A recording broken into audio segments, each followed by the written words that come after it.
We have no clampdown and pressure on the Ukrainian Orthodox Church in our country.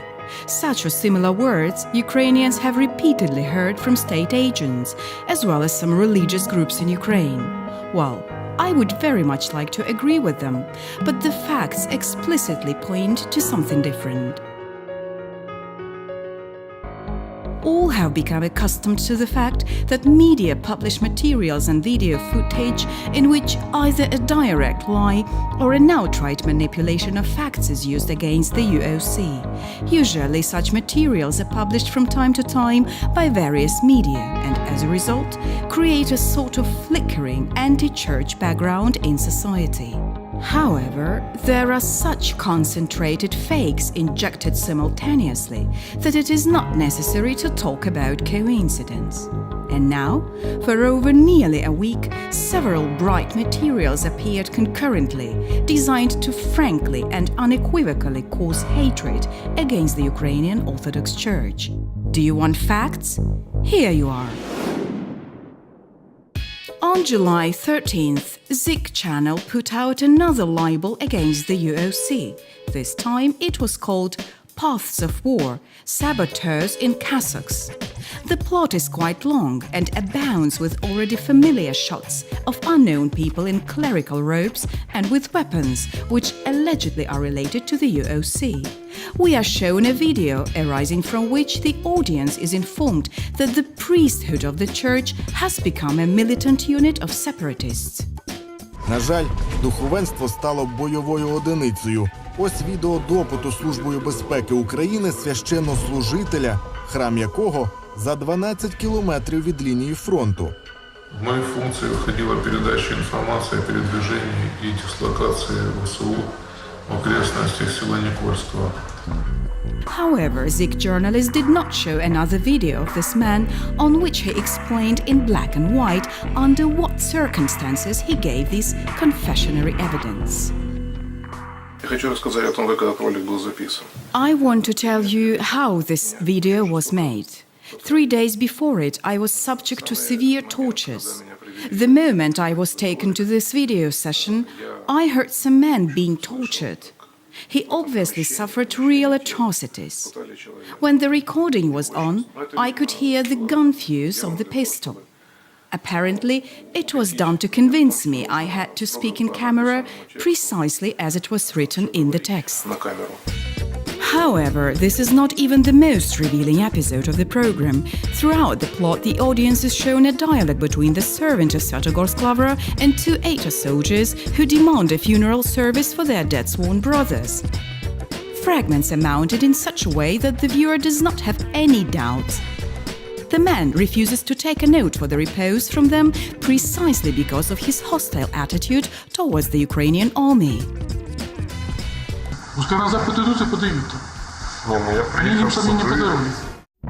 However, when making cuts, the objective journalist missed one remark of the service doer, in which he pointed out that people who insist on the liturgy are non-Orthodox, which is why this service is impossible.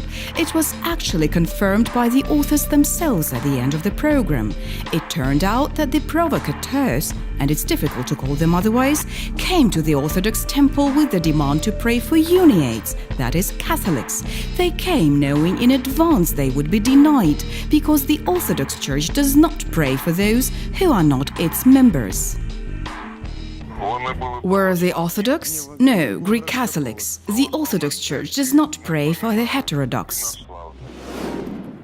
The next publication is also related to the fallen ATA fighter, this time with the suicide. The internet resource Obozrevatel, Observer and co-fellows feel hysterical about the priest agent of the Russian Orthodox Church in Kherson region. You ask why he's an agent of the ROC? Well, it's simple. He merely refused to run a service for the suicide. Thus, it means he's an agent. It was spokesman of the UOC-KP Sergei Chudinovich who initiated the scandal, the very reverend father who popularized videos of his services, that is, no speaking, on the internet. the pastor is particularly indignant that the local priest of the UOC insisted that the suicide be buried on the edge of the cemetery. I spoke to the village head. He began to repeat mantras about the everlasting Orthodox tradition to bury suicide separately. So, how do you think? Who put this tradition in his brain? Let's note that Chudinovich uses the word tradition with inverted commas, which obviously means that the pastor of the Kiev Patriarchate does not recognize such traditions. And this is very unfortunate, because this tradition originates from the canonical rules of St. Timotheus of Alexandria, who lived in the 4th century. However, you can just glance at the official site of the Cathedral of the UOCKP and read there as follows.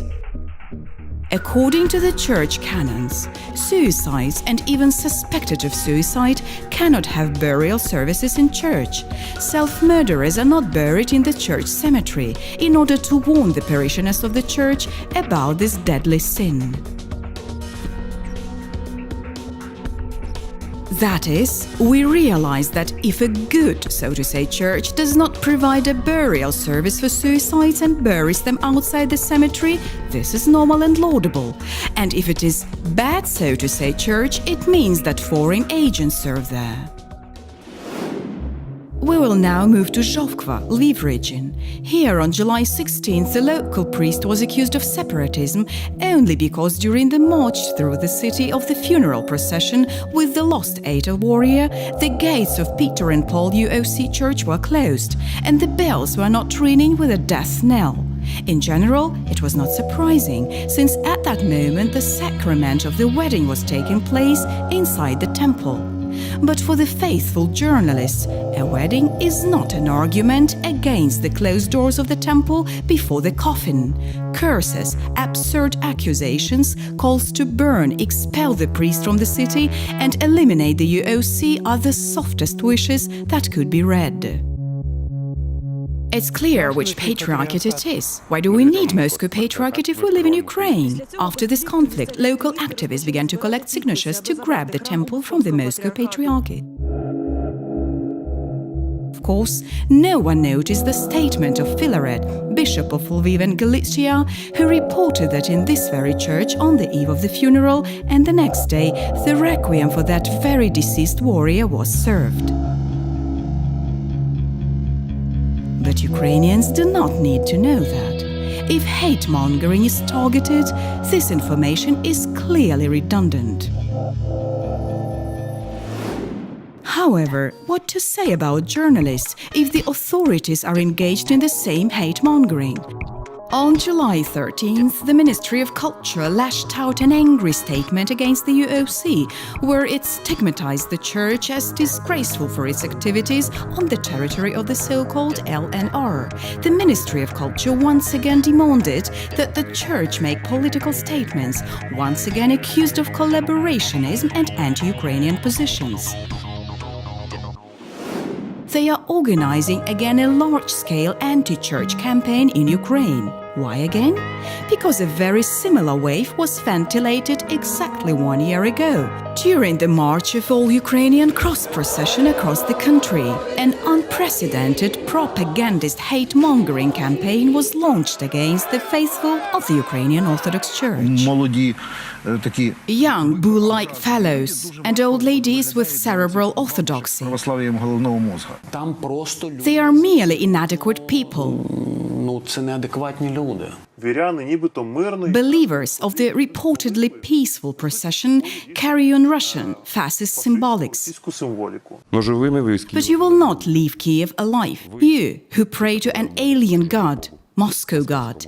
You are not our friends. We tolerate you, like a dog tolerates fleas. The participants of the procession were blocked, threatened with terror attacks, insulted and humiliated, accused of separatism and collaborationism. Kiev Patriarchate was set to the Ukrainians as an example of the correct and patriotic confession. But we remember that such propaganda resulted in the reverse effect. A shoreless sea of people was flowing from St. Vladimir Hill to the Kiev-Pechersk Lavra. This year, we can see the campaign against the church before the cross procession dedicated to the feast of Fruit Baptism has already started. We just wonder what the effect will be.